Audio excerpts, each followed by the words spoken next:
mayroon pa akong natuklasan na napakarami pala dito.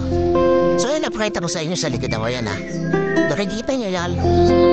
Yan o, dami ng lalaking ha, bunga ng fig trees nila. Tibig to. Yan, tibig.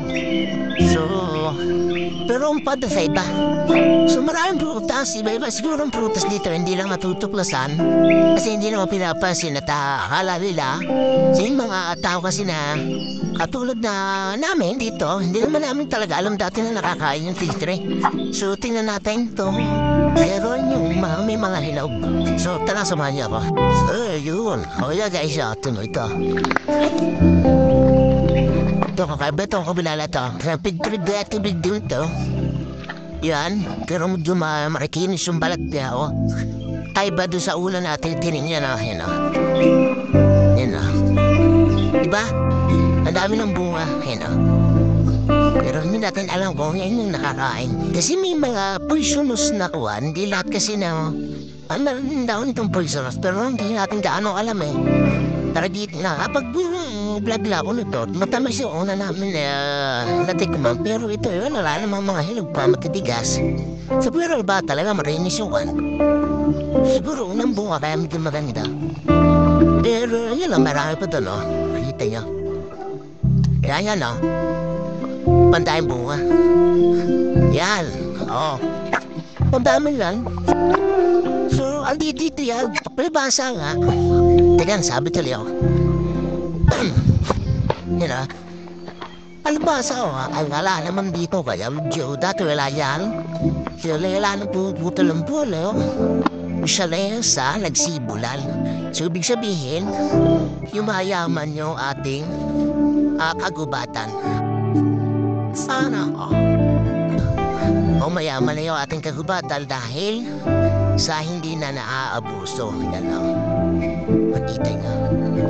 Kung nating abusuhan yung kalikasan upang ating aninay, kaginhawahan at kadalisayan ng buhay. So, yes, diba? Napagalda.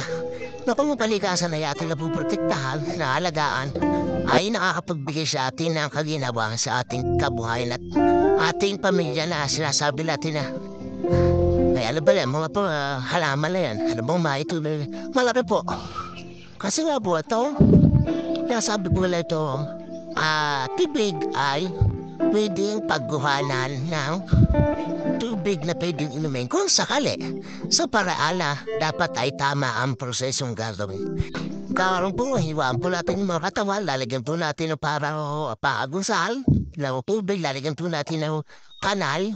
So maglalagay po tayo parang pinaka-filter.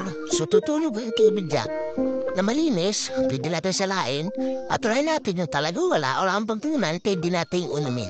So, hindi ko parang po kasi may demo at nagawa ng dag kasi po, hindi po naman tayo nakaredy itong dating doon po sa bagay na gano'n. So, pinapreta ko lang po sa inyo na ito po mga produkto sa ito ay pwede alternatibo.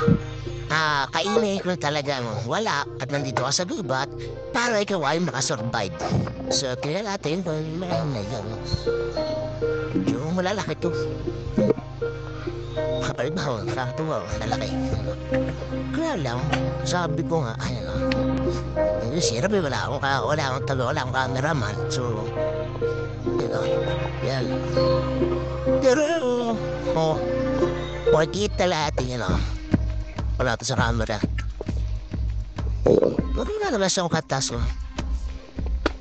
Para sa mga wala siyang katas. So wala, hindi ito pwede. Hindi pwede yung kaya yun. So wala naman kaya kukuha.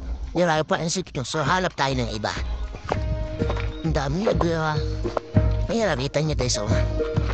Yan meron pa sila. Nilagyan pa nila ng maayos na tukol sa gilid. Kasi pag madadala ng hapon to. Yan. Madadala ng agos.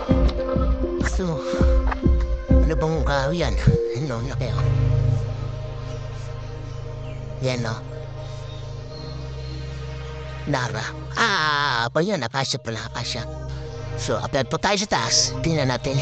Guys, try natin. Kung kakayanin pa natin umatek na sa taas. para makita pa natin yung pinaglalagay pa ng mga bunknoros na yan.